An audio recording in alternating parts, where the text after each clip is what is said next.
Alone in the crowd. You ever look around, really look, and feel like you're drowning, not in water but in people, a sea of faces, smiles, handshakes, and backpats? They're all around you, at the gym, in the office, hell, even on your so-called social feed. Yet, there's this profound, unshakable sense of being utterly alone. It's a strange paradox, isn't it? To be surrounded by a legion, yet feel like the last man standing on a deserted island. This isn't about physical isolation. It's a deeper, more unsettling solitude that whispers in the quiet moments, a chilling reminder that quantity doesn't equal quality, especially when it comes to the company you keep. This feeling, it's a primal instinct kicking in. It's your gut telling you something's off, that the connections you thought were solid are more like mist. You can see it, you can almost touch it, but when you try to grab hold, your hand passes right through. These aren't bonds, they're illusions, carefully crafted performances for a willing audience. Everyone's playing a part, reciting lines they think you want to hear. But what happens when the script runs out? What happens when the applause dies down and the lights come up, revealing the empty stage for what it truly is? The truth is, many of these connections are built on convenience, not on genuine care or shared struggle. Think about it.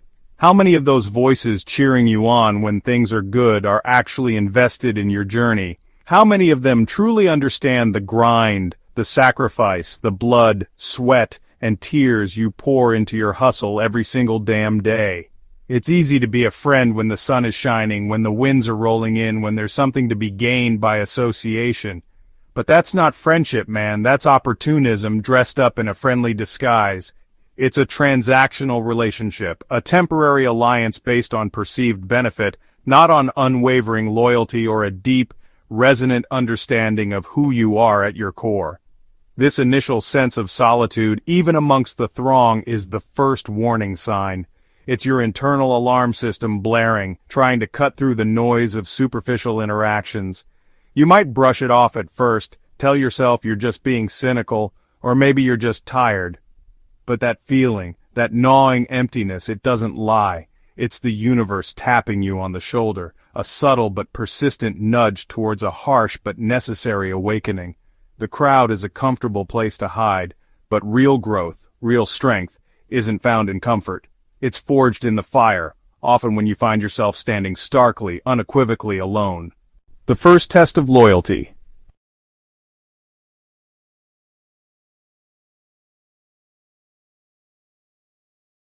Then comes the test. Life has a funny way of throwing curveballs, doesn't it? 1 minute you're cruising, thinking you've got it all figured out, your crew by your side, ready to take on the world. The next, bam, adversity hits.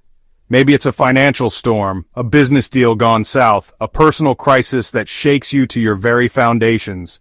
Suddenly the ground beneath your feet isn't so stable anymore. This is when the real filter kicks in, separating the wheat from the chaff, the genuine from the synthetic. It's in these moments of vulnerability, when you're down and looking for a hand up, that the true colors of those around you begin to bleed through. You reach out, expecting the same energy you've always given, the same support you've so readily offered, but the response is different. The calls go to voicemail more often, the replies to your texts become shorter, more delayed, or worse, non-existent. Suddenly everyone's busy. Everyone's got their own problems, their own excuses. The people who were once so eager to bask in your reflected glory, to share in your victories, they start to fade into the background. It's a slow, almost imperceptible retreat at first, like shadows lengthening as the sun sets. But you feel it, don't you? That subtle shift in the atmosphere, that growing distance. This is where the term ride or die gets put to the ultimate examination. Talk is cheap. Promises are easily made when there's no cost involved. But when the hustle gets real, when the path gets rocky and the stakes get high, that's when you see who's truly willing to walk through the fire with you. Most people are fair-weather fans, not all-weather warriors. They're there for the party, not for the cleanup. They love the idea of loyalty, the romance of unwavering support, but they lack the character, the integrity, to actually embody it when it demands something of them. And let's be clear, this isn't just about them not showing up. Sometimes it's worse. Sometimes the silence is accompanied by whispers, by judgments, by a subtle distancing that feels like a betrayal in itself. They don't want to be associated with the struggle, with the perceived failure, with the mess. Their own comfort, their own image becomes more important than the bond you thought you shared. The cracks appearing aren't just in your circumstances, they're in the very fabric of these supposed friendships, revealing the flimsy material they were made of all along. This is the first bitter taste of a much larger, more painful truth. Recognizing the phantoms.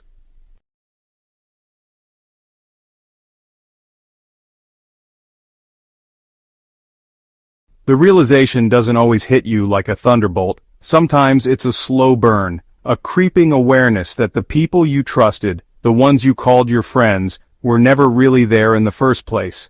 They were phantoms, illusions you projected your own loyalty and expectations onto. When the chips are down, when you're vulnerable, when you actually need that support system you thought you had, they vanish. Poof, gone, like smoke in the wind. The phone calls stop, the supportive texts dry up. Suddenly their calendars are perpetually full, their lives inexplicably complicated. It's a cold, hard slap in the face, this awakening.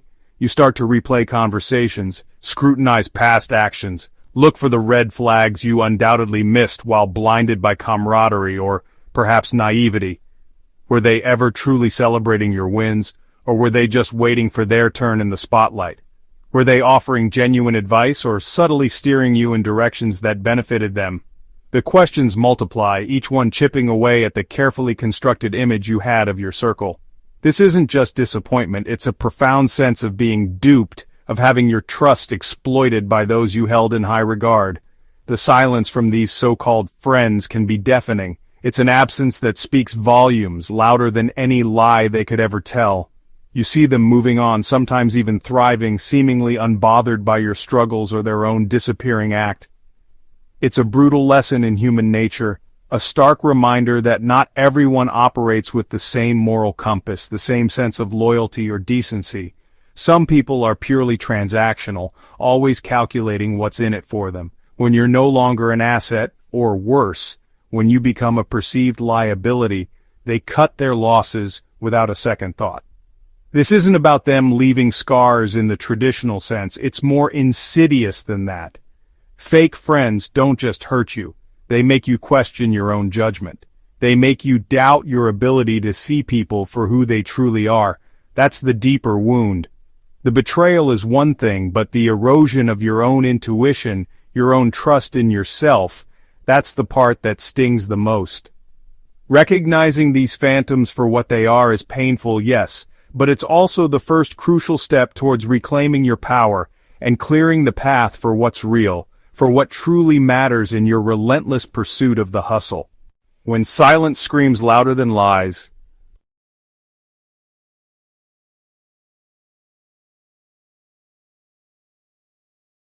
there comes a moment of stark, undeniable clarity. It's when the excuses wear thin, the polite evasions stop, and the silence becomes an explicit statement. This is the unmasking. The masks these fake friends wore, the ones crafted from false smiles and empty promises, they finally slip. And what's underneath? Often it's indifference, sometimes it's envy, occasionally it's outright malice. But rarely, if ever, is it the genuine concern or unwavering support you were led to believe existed. This is the point where you stop making excuses for them and start seeing them for exactly who they've shown themselves to be. The silence, man. That's the loudest confession of all. When someone who claimed to have your back suddenly goes quiet in your hour of need, that silence isn't golden. It's a glaring admission of their insincerity.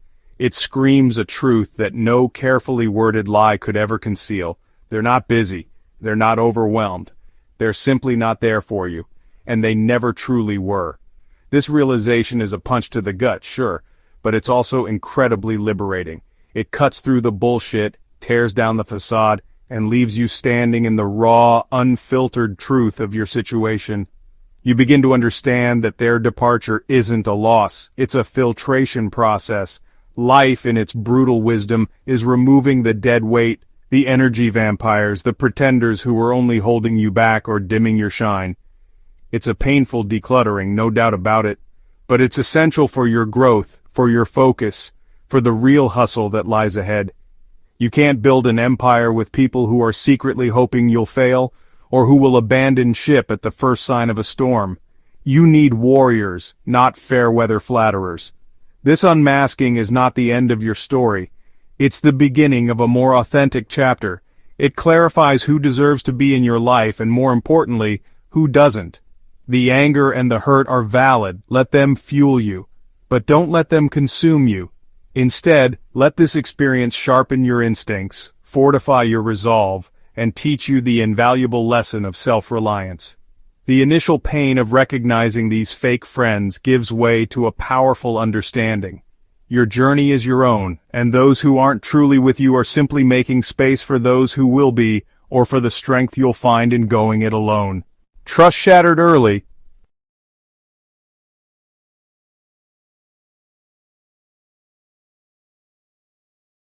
Mike Tyson. The name itself echoes with raw power, a kid from the streets, forged into a boxing legend. He wasn't just a fighter, he was a phenomenon. The youngest heavyweight champ in history. Money, fame, glory, it all came crashing in. But with that spotlight came the predators. The ones who smell success like sharks smell blood. They smiled to his face, knives behind their backs. This ain't just about boxing, understand? It's about the brutal reality of misplaced trust. Imagine being that young, that powerful, that rich.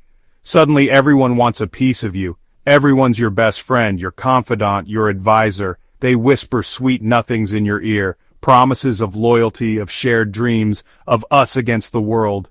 Tyson, for all his ferocity in the ring, had a vulnerability, a yearning for acceptance, perhaps a naivety born from a tough start. He wanted to believe in the goodness, in the brotherhood. But the boxing world, like any world dripping with cash, is full of snakes. And they were coiling around him tight. Enter Don King, the infamous promoter with the electric hair. King was a master manipulator, a puppeteer. He saw Tyson not as a person, but as a gold mine. He wrapped himself in the flag of friendship, of guidance. But every contract, every deal was tilted. Millions flowed, but where did it really go? Tyson was busy fighting battles in the squared circle. He trusted King to fight the battles outside of it. That trust was a weapon turned against him, a devastating blow he never saw coming. The financial ruin was catastrophic, a punch to the soul. But the emotional betrayal, that cuts deeper. To realize the man you looked up to, depended on, was systematically bleeding you dry. That's a different kind of knockout. It plants seeds of doubt, of anger, of isolation. This wasn't just one bad apple, it was a pattern, an entourage filled with yes-men and users. Tyson's early journey is a stark warning. Fame attracts the flies and some bite hard. Seeing through the smoke.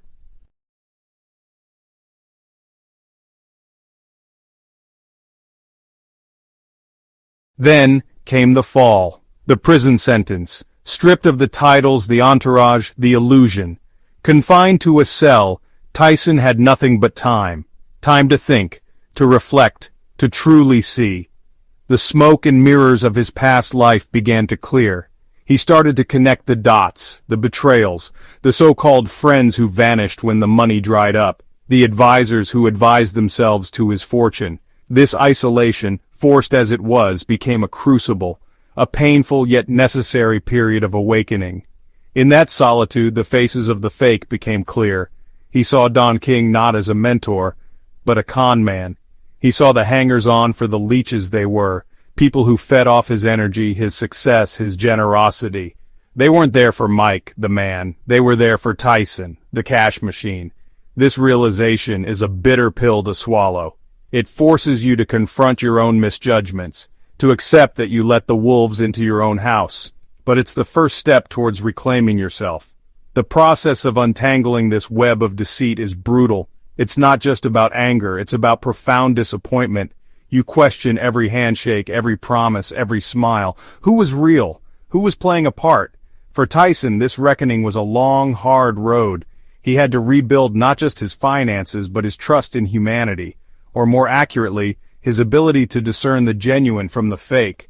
He learned that loyalty isn't loud, it's consistent, it's proven in the trenches, not just proclaimed in the good times. A lesson learned in the hardest way imaginable.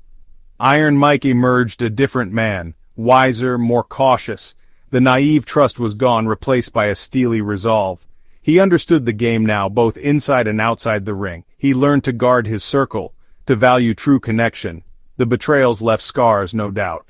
But they also forged a resilience, a deeper understanding. He's spoken openly about these experiences, a warning to others. His story is a testament. You can survive the vipers. You can learn to see them before they strike. And that, my friend, is a powerful defense. Allies or asteroids?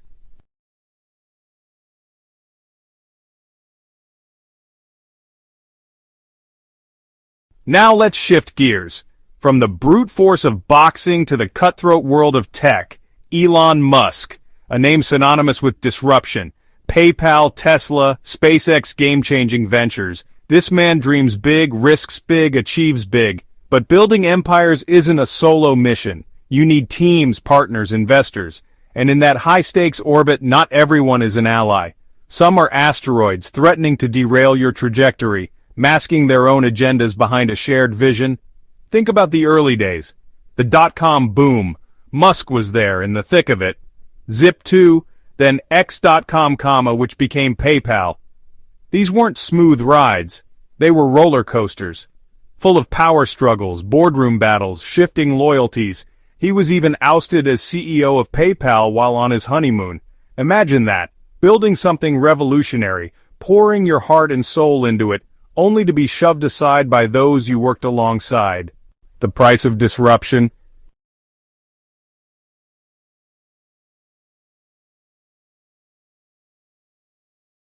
Building Tesla and SpaceX was like declaring war on the old guard. Automotive giants, aerospace behemoths, they didn't like it. The pressure was, and is, immense. Near bankruptcy, production hell, public attacks. In these moments of extreme duress, character is revealed. Not just your own, but everyone around you. The friends who promised unwavering support. Many ran for the hills when things got truly hairy. The investors who believed in the vision. Some bailed at the first sign of serious trouble.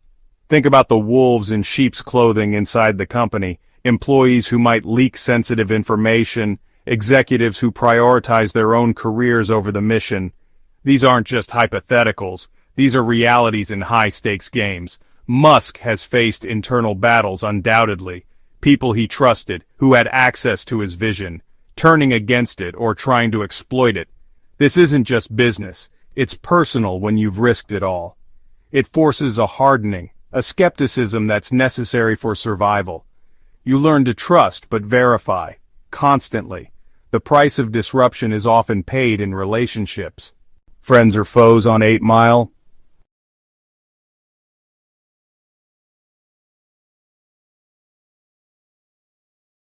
Let's drop into a different arena, the world of hip-hop, Eminem, Marshall Mathers, Slim Shady, a white kid from Detroit, battling his way through a black art form. His story is one of raw talent, relentless drive, and brutal honesty. He clawed his way up from poverty, from trailer parks, from the underground rap battles of 8 Mile.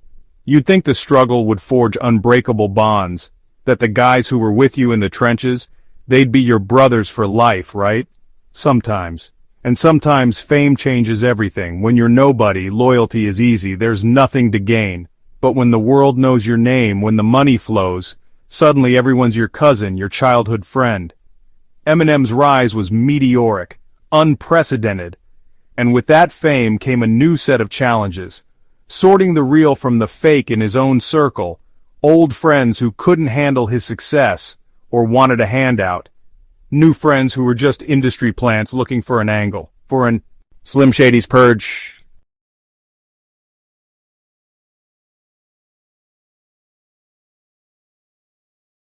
Fame is a magnifying glass. It amplifies everything, including the cracks in your relationships. For Eminem, as the spotlight grew brighter, the shadows deepened. The fakes became more obvious, their motives clearer. There comes a point when you have to clean house, not just metaphorically, but literally. Cut the snakes out of your garden before they poison everything. This isn't about being ruthless, it's about self-preservation, protecting your sanity, your art, your energy, from those who would drain you dry. Eminem's journey through addiction and recovery also played a part. Sobriety has a way of bringing clarity. You start seeing people and situations for what they truly are, without the haze of drugs or alcohol. The hangers-on, the enablers, the users, they stand out. And you realize they weren't friends, they were part of the problem. Making the decision to cut ties is hard, especially with people who have history with you, but it's essential for growth, for survival. Recognizing the user.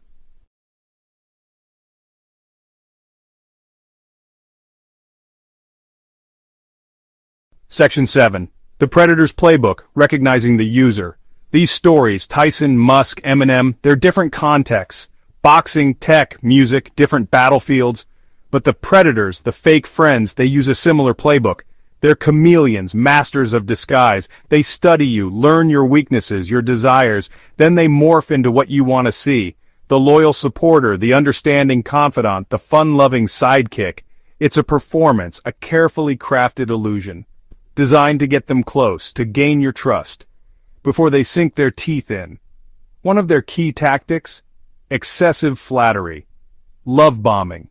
They tell you you're brilliant, a genius, the next big thing. They hang on your every word, laugh at all your jokes. It feels good, right? Who doesn't like to be admired? But it's a trap. It's designed to lower your guard, to make you feel special, indebted to their friendship. Meanwhile, they're assessing your value, your resources. Lessons from the Fallen Idols.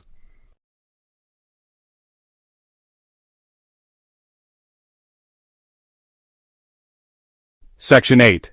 Their scars, your shield. Lessons from the Fallen Idols. So, we've walked through the fire with Tyson, navigated the corporate minefields with Musk, felt the lyrical venom of Eminem's betrayals. These aren't just celebrity sob stories, man. These are cautionary tales from the front lines. If these titans with all their power and resources can get blindsided by fake friends, so can you. No one is immune to the charm of a skilled manipulator. No one is above the pain of a broken trust, but their scars can become your shield. Their experiences are a raw, unfiltered education. They show you the patterns, the red flags, the aftermath. They teach you that betrayal often comes cloaked in friendship. That loyalty is proven through action, not just words. That success will always attract parasites. Use their pain to sharpen your own instincts, to become more discerning about who you let into your circle. Don't become cynical, but become wise. Learn to differentiate between genuine support and the calculated moves of a user. The key takeaway isn't to build impenetrable walls. Swallowing the truth of betrayal.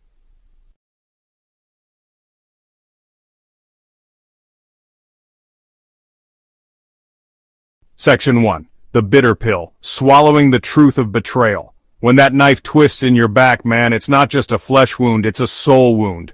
The initial impact is pure shock, a blinding flash of disbelief. This person, this supposed friend? No, it can't be. Then comes the fire, the rage, a white-hot inferno that threatens to consume everything. You want to lash out, to break something, to make them feel even a fraction of the pain they've inflicted.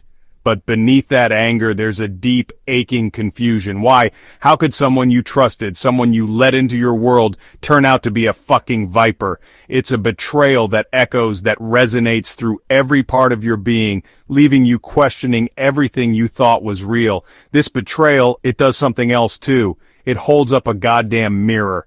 And let me tell you, the reflection ain't always pretty. You're forced to look at your own judgment, your own blind spots. Did you ignore the warning signs? Were you too quick to trust, too eager for connection, too naive? It's a harsh interrogation, but a necessary one. You start dissecting every interaction, every shared moment, searching for the clues you missed. It's like being a detective in your own life, sifting through the wreckage of a friendship, trying to pinpoint where the lie began. This isn't about self-blame. It's about self-awareness, about understanding the vulnerabilities they exploited. The process of replaying those memories, seeing the red flags in hindsight, it's agonizing. Each realization is another small cut, another layer of disillusionment. Forging unbreakable resilience.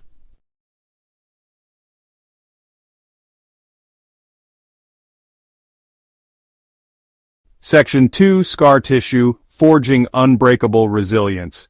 Those emotional wounds, they don't just vanish into thin air, they don't magically heal without a trace, no matter how much you wish they would. They leave scars. But here's the thing about scar tissue. It's tougher than the original skin. It's a testament to what you've endured. A mark of survival. Each time a fake friend guts you, each time your trust is shattered, a new layer of this emotional scar tissue forms. It's not pretty, it might ache sometimes, but goddamn, it's strong. It's the body, the mind, the spirit reinforcing its defenses, learning how to withstand the impact of future blows. This isn't about turning into some cold, unfeeling robot.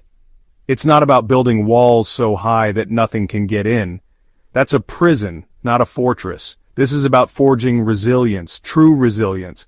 It's about developing a mental fortitude that allows you to feel the pain, to acknowledge the hurt, but not to let it cripple you. You learn to take the punch, to absorb the shock, and then, crucially, to get back on your fucking feet. Your spirit gets tempered in these fires of betrayal, like steel in a forge. It becomes harder, sharper, more capable of enduring the pressures of the real world, the real hustle. Think about it. Every time you've been knocked down by someone's deceit and managed to pull yourself back up, you've proven something to yourself. You've demonstrated an inner strength you might not have even known you possessed. This isn't just about surviving, it's about evolving. The ability to face disappointment, to process betrayal, and still choose to move forward, to still strive for your goals. That's a profound kind of power. It's a quiet strength, born from private battles and silent victories over your own despair. This resilience becomes a core part of who you are, an unshakable foundation, and this strength, this resilience, it doesn't just stay in the realm of personal relationships. Hell no. It bleeds into every aspect of your life. When you face down the vipers in your personal circle, the sharks in the business world seem a little less intimidating. The setbacks in your career, the obstacles in your hustle, they still suck, but they don't break you. You've been through worse. You've learned how to navigate treachery. This hard-earned resilience, this emotional scar tissue, it's your armor in the daily war of life. It's your goddamn superpower, making you harder to kill, harder to stop. Calibrating your inner compass.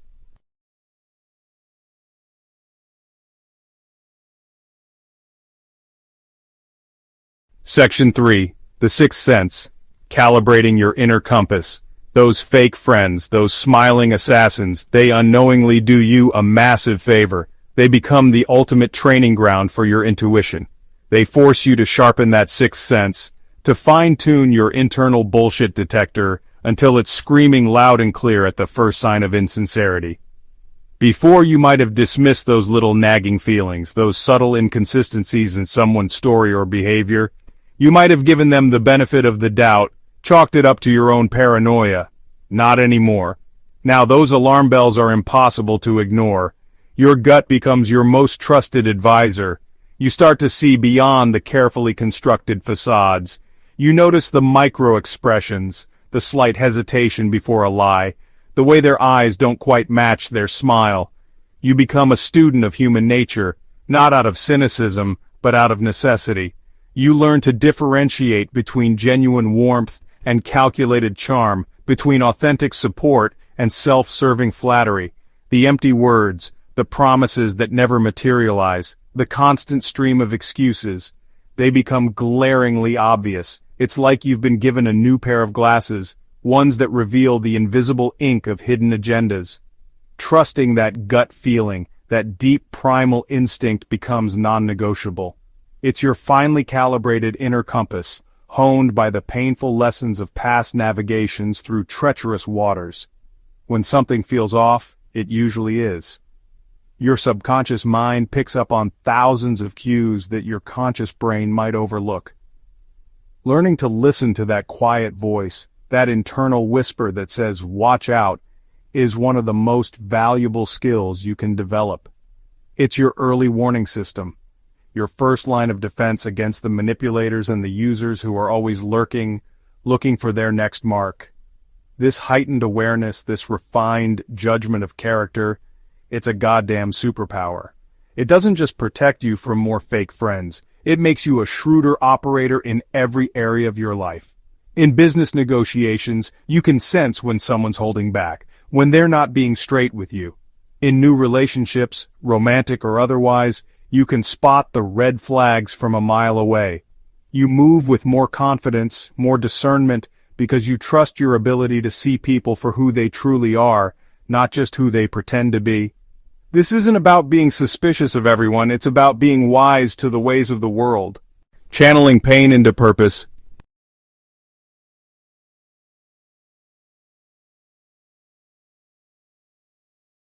Section 4. From venom to rocket fuel. Channeling pain into purpose. Let's be real.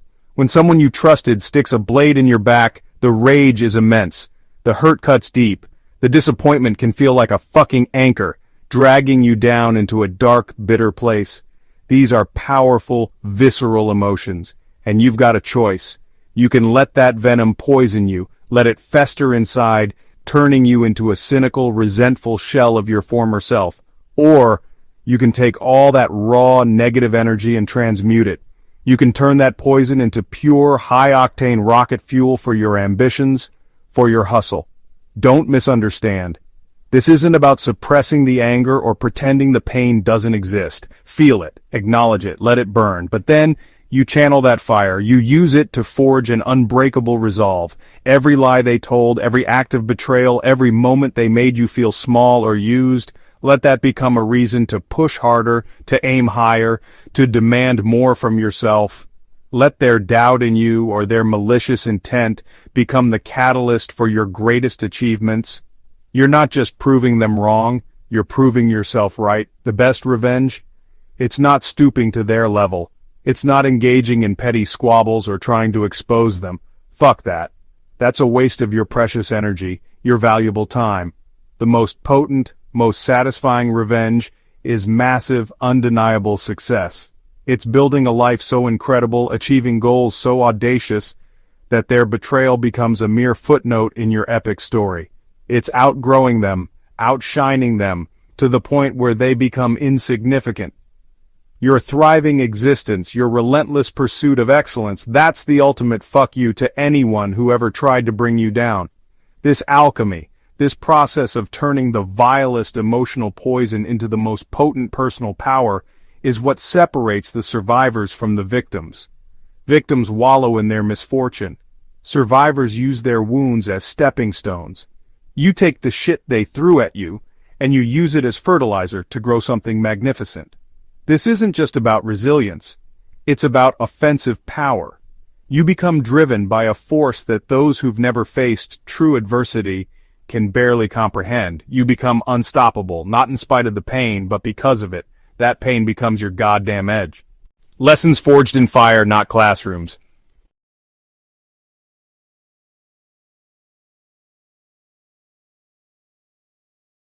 You won't find this shit in any textbook. No professor, no matter how many degrees they have, can teach you these kinds of lessons. This is the unwritten manual of life. The curriculum taught in the brutal, unforgiving school of hard knocks.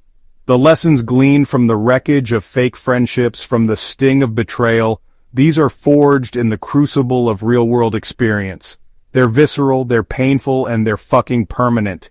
This is street smarts on steroids, emotional intelligence earned through blood, sweat, and tears.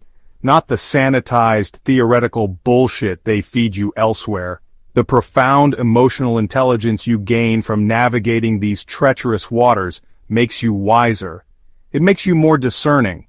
You learn to read the currents of human interaction, to spot the hidden reefs before they tear your ship apart. You develop a deeper understanding of human nature, in all its complexity, its capacity for incredible loyalty, and its terrifying potential for deceit. This doesn't make you a cynic, it makes you a realist. It allows you to appreciate genuine connections with an intensity you never could before, because now you truly understand their rarity, their preciousness. When you've stared into the abyss of someone's duplicity, when you've felt the cold touch of their betrayal, you come to value authenticity on a whole new level. You crave it. You demand it, not just from others but from yourself. You become less tolerant of bullshit, less patient with superficiality.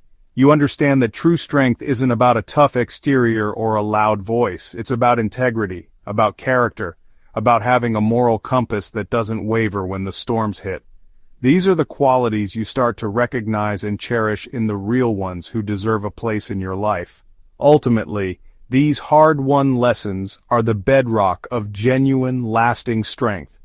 They clear away the illusions, strip away the naivety, and leave you with a core of unshakable self-awareness.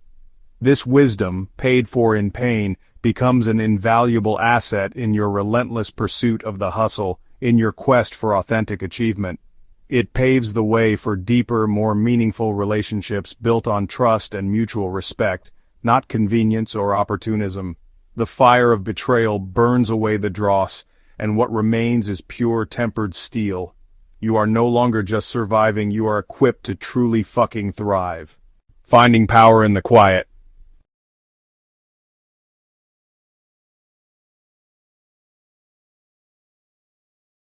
So the smoke has cleared, the phantoms have vanished, you've swallowed that bitter pill of betrayal and the scar tissue is forming.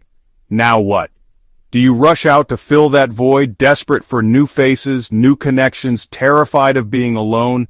Fuck that. This is where the real work begins, man. This is where you step into the forge of solitude, not as a punishment, but as a deliberate choice.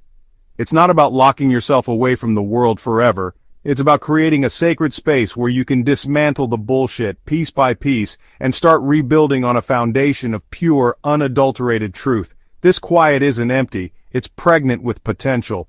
Think of solitude as your personal goddamn workshop. When you shut out the noise of the crowd, the endless chatter, the opinions of people who don't really matter, what's left? You. Just you and your thoughts. It's in this focused silence that clarity emerges. You can finally hear yourself think, dissect your experiences, confront your own patterns without the distortion of external voices. This is where you sharpen your tools, refine your vision, and get brutally honest about what you want and who you need to become to get it. The world is loud, man, always demanding your attention. Solitude is where you reclaim it, focusing that beam of awareness inward. Now let's be straight. This initial dive into solitude, it can be uncomfortable as hell. All those distractions you used to drown out your own shit, they're gone. You're left face to face with your fears, your insecurities, your past mistakes. It's tempting to run, to seek refuge in noise again, but this discomfort, that's the fucking crucible, that's where the impurities burn away. Facing your own demons in the stark light of solitude is terrifying, yeah, but it's also incredibly empowering. It's where you learn that you are stronger than you thought, more resilient than you ever gave yourself credit for. Understand this. Solitude is not loneliness. Loneliness is a yearning for connection that isn't there. Solitude is the deliberate act of connecting with yourself on the deepest level. It's about becoming your own best company, your most trusted advisor, your own unwavering source of strength. When you can sit comfortably in your own silence, when you can find peace and power in your own presence, you become truly fucking independent. You're no longer seeking validation from the outside because you found it within. This self-possession, this quiet confidence forged in solitude, that's an unshakable power. Crafting an unshakable self.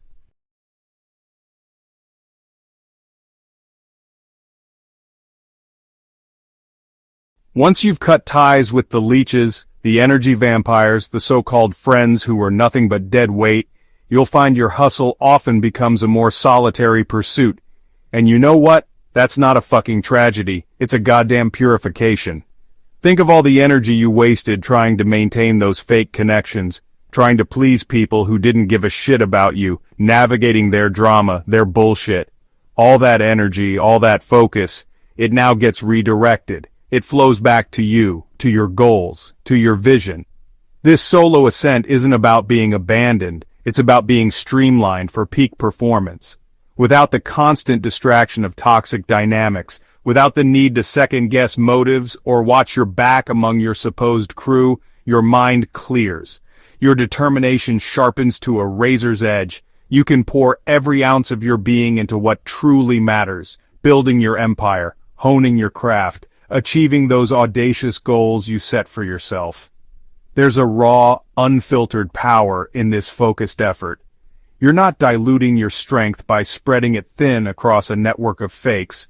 You're concentrating it, like a fucking laser beam on your own path, your own climb. This singular focus is a superpower. There's a unique, profound satisfaction in building something brick by painstaking brick with your own two hands, especially when you've had to go it alone. Every win is yours. Every milestone achieved is a testament to your own grit, your own resilience, your own unyielding commitment. You didn't ride anyone's coattails. You didn't rely on the hollow promises of fair weather friends. You fucking earned it. This self-made success, forged in the fires of solitary effort, tastes sweeter than any victory shared with those who weren't truly in your corner to begin with. It's a testament to your spirit. And this solo grind, this relentless push forward on your own terms, it builds more than just external success. It forges an unshakable identity. You learn the depths of your own capabilities, the strength of your own resolve. Your sense of self is no longer tied to who you're with or what others think of you. It's anchored in your own actions, your own integrity, your own proven ability to overcome. You become self-reliant, not just in a practical sense, but emotionally, mentally. This robust, independent identity is the ultimate armor against the bullshit of the world. Why true success can feel isolated.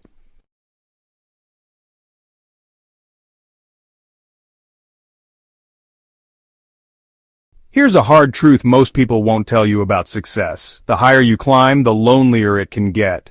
It's not because you become an asshole, though some do. It's because the air gets thin up there.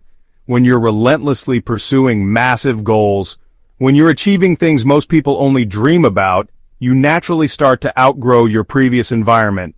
You outgrow mindsets, you outgrow conversations, and sometimes you even outgrow people who were genuine but simply aren't on the same trajectory, aren't willing to make the same sacrifices. It's a natural consequence of an unnatural level of drive.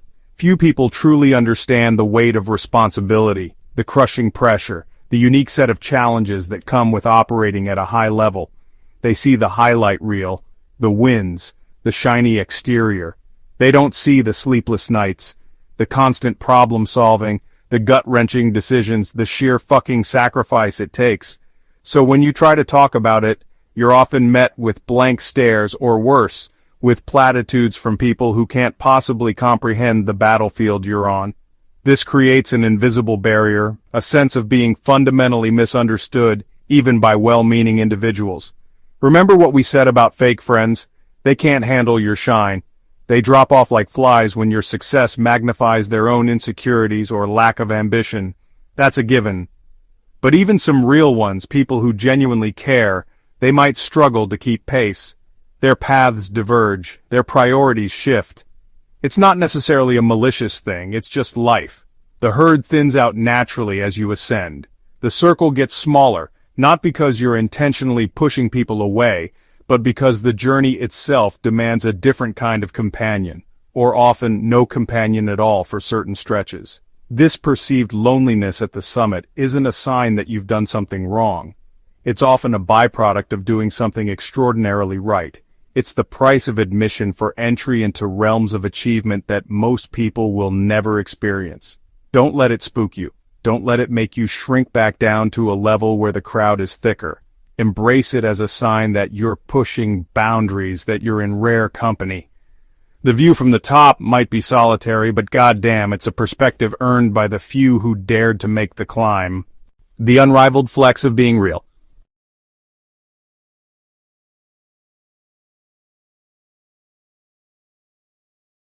When you've walked through the fire of betrayal, when you've embraced the power of solitude, when you've tasted success earned through your own sweat and blood, something incredible happens. The need for pretense, for performance, it just fucking evaporates. You stop giving a damn about impressing people who don't matter. You no longer feel the urge to wear a mask to fit in because you've realized that fitting in with fakes is a goddamn trap. Solitude and solo success strip away the bullshit and leave you with the raw, unadulterated truth of who you are. And that, my friend, is where true power lies. You start defining your life on your own terms. Your values become crystal clear, non-negotiable.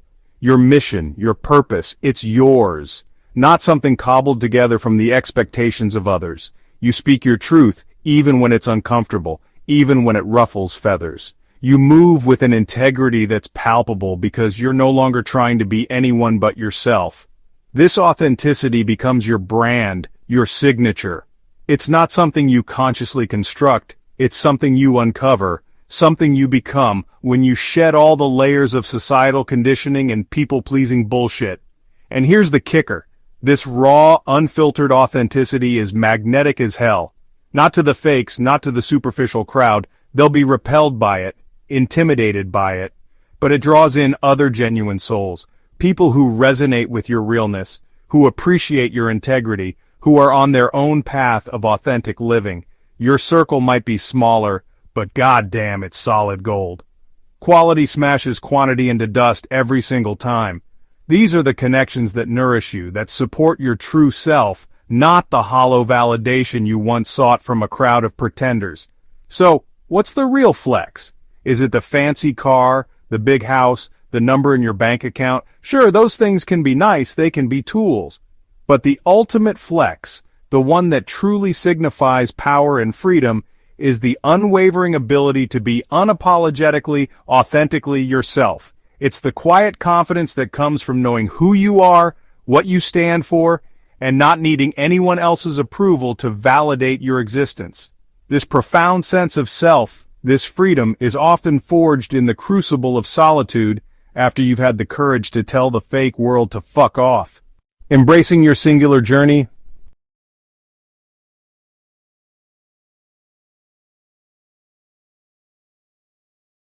Let's face it, the path to extraordinary achievement, to a life lived with true authenticity, it's not the goddamn freeway. It's the uncrowded road, the one less traveled. And there's a reason for that. It's harder. It demands more. It requires you to shed the comfortable illusions that keep the masses huddled together in mediocrity.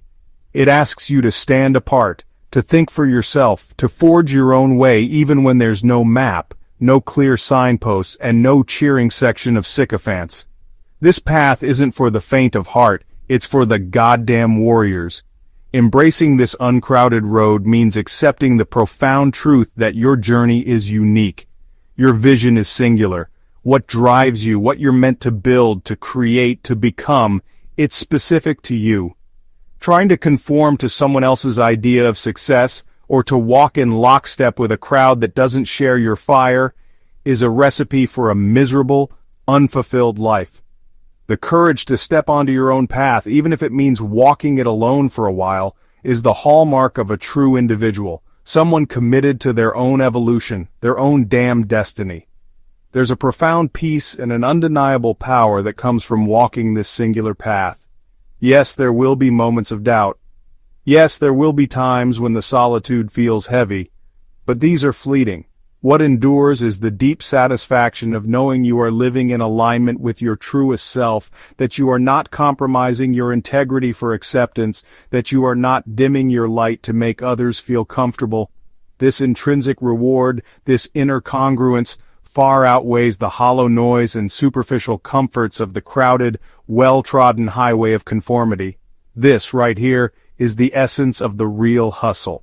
It's not just about stacking paper or collecting trophies, though those can be byproducts. The real hustle is the relentless pursuit of becoming the most powerful, authentic version of yourself. It's about building a life of meaning, on your own terms, often forged in the quiet intensity of solitude, far from the madding crowd of fakes and pretenders. It's about looking yourself in the mirror and knowing, without a shadow of a doubt, that the person staring back is real, is strong, and is on their own goddamn glorious, uncrowded road. The ashes of illusion, the bedrock of reality.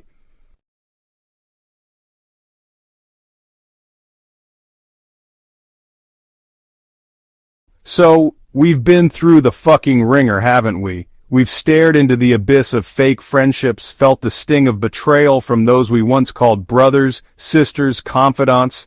We've dissected the stories of giants like Tyson, Musk, and Eminem, seeing how even they, at the pinnacle of their games, were targeted by leeches and liars.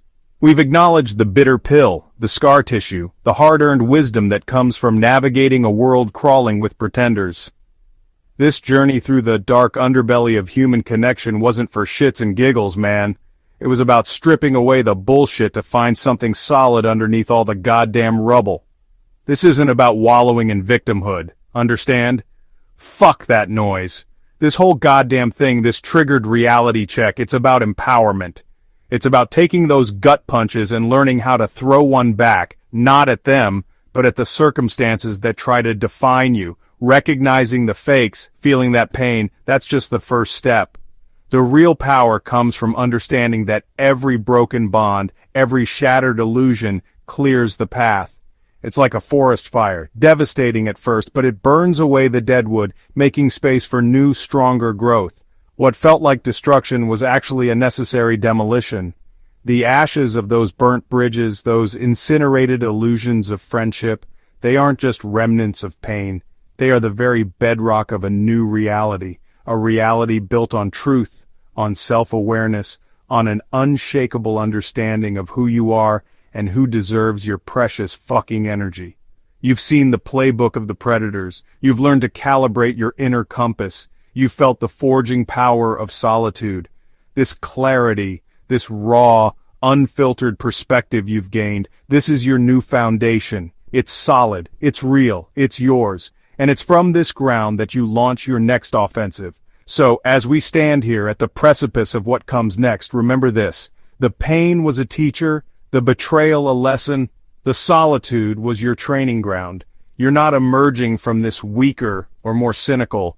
You're emerging wiser, sharper, more fucking resilient than ever before. You've sifted through the human wreckage and found the unshakable core of your own strength. This isn't an ending, man. This is the goddamn beginning of your most authentic, most powerful chapter yet. The fakes did you a favor. They showed you what you're not, so you could finally embrace who you truly are. No room for rearview mirrors.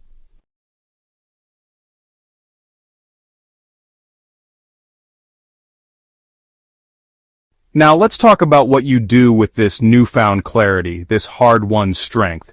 There's a temptation, a strong one, to keep looking back, to replay the betrayals, to curse their names, to wonder what you could have done differently. You might want to dissect every lie, every deceitful smile, every broken promise. But let me tell you something straight up. Your rearview mirror is small for a goddamn reason. What's behind you is behind you. It's history. It's done. Spending your precious time and energy staring into that past is like driving full speed ahead while looking over your shoulder. You're gonna crash and burn, simple as that. Dwelling on those fake motherfuckers, on what they did, on how they made you feel, that's giving them power they don't deserve. It's letting them live rent-free in your head, continuing to poison your present and sabotage your future. Fuck that. Your energy is a finite resource, man. It's your rocket fuel. Are you going to use it to obsess over the wreckage they caused, or are you going to pour every last drop into building your own goddamn empire? The choice is yours. But real hustlers, true warriors, they don't waste time on ghosts. They're too busy conquering new territories. Every moment you spend looking back is a moment stolen from your ascent. It's a moment you could have been grinding, creating, innovating, pushing yourself to the next level. Remember part 4, the solo ascent, authenticity as armor? That's where your focus needs to be. Channel all that residual anger, that disappointment, that raw emotion, not into bitterness but into an unbreakable resolve. Let it fuel your ambition. Let their memory be a reminder of what you won't tolerate, but don't let it become a chain that anchors you to the past. You've got shit to do.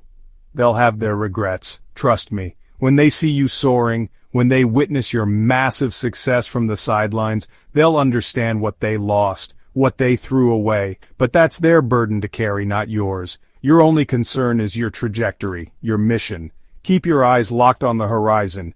Keep your foot on the gas. The past is a lesson, not a life sentence. Learn from it, then leave it the fuck behind. Your future is too bright to be dimmed by the shadows of yesterday's fakes. Move forward, relentlessly. Your loudest victory,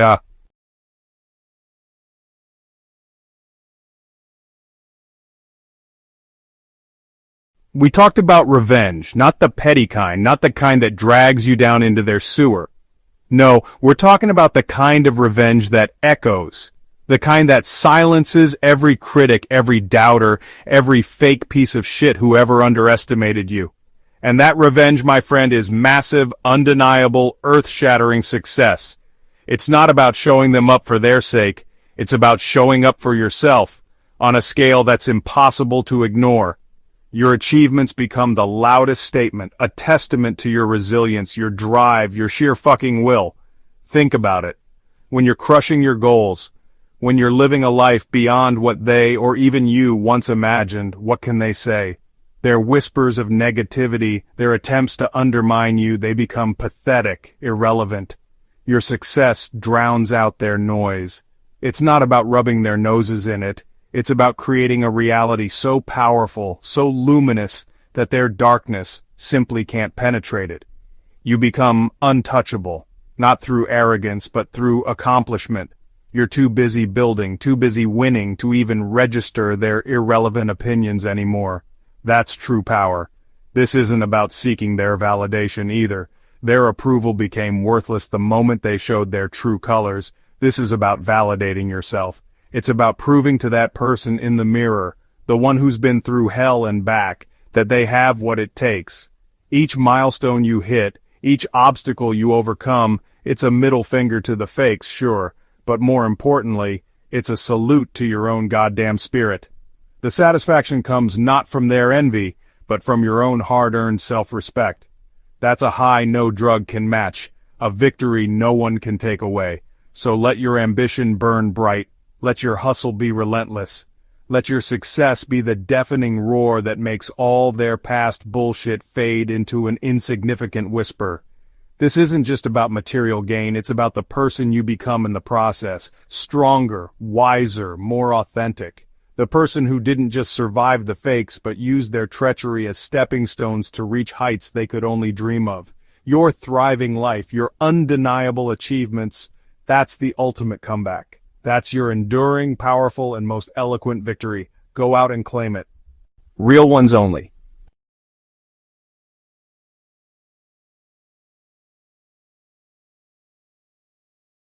As you move forward, with your eyes fixed on that horizon and your engine fueled by ambition, you have a choice to make about who gets to ride with you.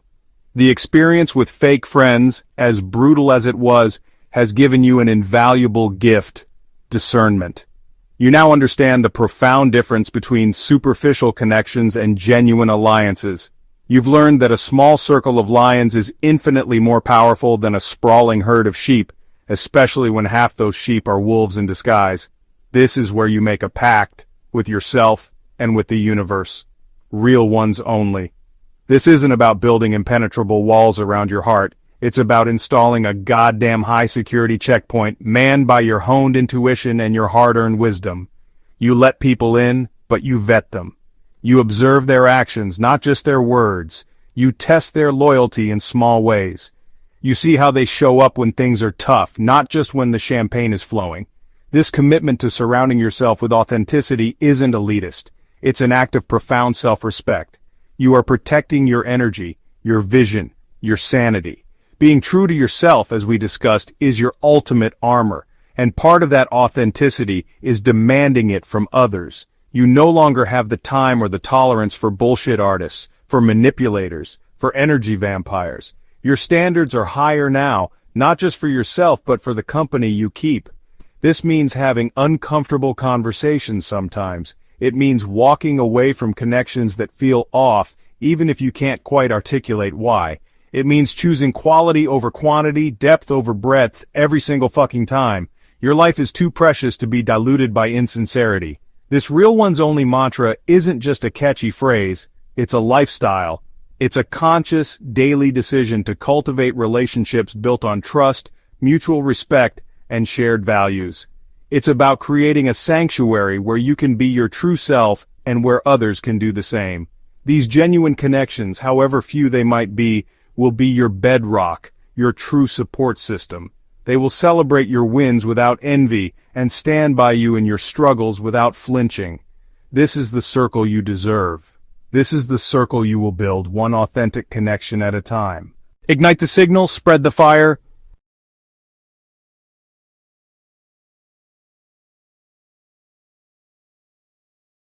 Alright, you've made it this far.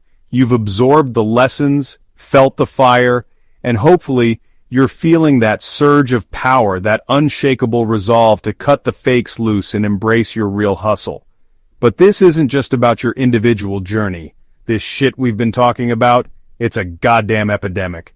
Too many good people are getting bled dry by parasitic relationships, their potential stifled by the dead weight of fake friends. It's time to draw a line in the sand. It's time to send up a flare for everyone else who's tired of the bullshit. So here's what I need you to do, right now. If this resonated with you, if you felt that truth bomb go off in your soul, then hit that goddamn subscribe button. Join this tribe of warriors who are committed to living authentically, to building real strength, to achieving massive success on their own terms. Then, I want you to go down to the comments and type real ones only. Let's make that our fucking battle cry. Let's create a wave of solidarity, a signal that we're done with the fakes, done with the phonies, done with the users. And don't stop there. Share this. Send it to someone who needs to hear it. Send it to that friend who's being taken for a ride. Send it to that person who's dimming their own light to fit in with a crowd that doesn't deserve them. Wake someone the fuck up. Sometimes all it takes is one voice, one message to crack through the illusion and start a revolution in someone's life. Be that catalyst. Spread this fire.